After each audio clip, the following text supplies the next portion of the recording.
Madam ఇప్పుడు మనము ఈ డెంటల్‌కి వచ్చేసరికి చిన్నపిల్లల్లో చాలా సమస్యలను ఎదుర్కొంటున్నారు. ఇప్పుడు ఏంటంటే వాళ్ళు ఎక్కువ స్వీట్స్, కూల్ డ్రింక్స్ ఇలాంటివి బాగా ఇష్టపడుతుంటారు. కాకపోతే వాళ్ళని మానేయమనలేము.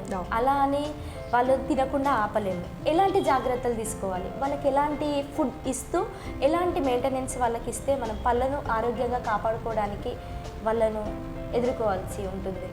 సో ఫుడ్ అంటే పిల్లలకి ఎక్కువగా ఎప్పుడైనా కాల్షియం ఎక్కువ మినరల్స్ అలాంటి ఫుడ్ మాత్రమే ఇవ్వాలి. కానీ ఈ చాక్లెట్ అనేది మనం ఎట్లయినా పిల్లల నుంచి అవాయిడ్ చేయలేము. సో మేము చెప్పే సజెషన్ ఏంటంటే కంపల్సరీ ఫస్ట్ టీత్ బాబుకి 6 monthsకి వస్తుంది నార్మల్గా పాల పళ్ళు అనేది, మిల్క్ టూత్ అనేది. సో అప్పటి నుంచే మనం కేరింగ్ అనేది స్టార్ట్ చేయాలి.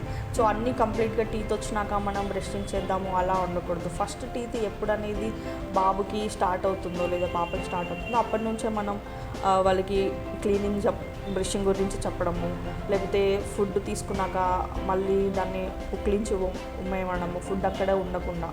సో ఇంకేంటంటే మనం నార్మల్గా న్యూ బార్న్ బేబీస్ కూడా ఇప్పుడు గమ్ ప్యాడ్స్ అంటాం, అంటే చిగుళ్ళు ఉంటాయి, పళ్ళు రాకపోయినా కూడా చిగురు ఉంటుంది.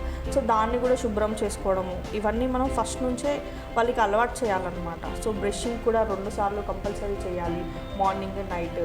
సో పీ సైజ్ చిన్న బఠానీ గింజంత సరిపోతుంది మనకు నార్మల్గా పేస్ట్ అనేది. సో అది ఇచ్చి వాళ్ళకి బ్రషింగ్ టెక్నిక్స్ చూపించడము, మనమే కొద్ది రోజులు పక్క నుండి వాళ్ళకి నేర్పించాలి ఏ విధంగా చేయాలి.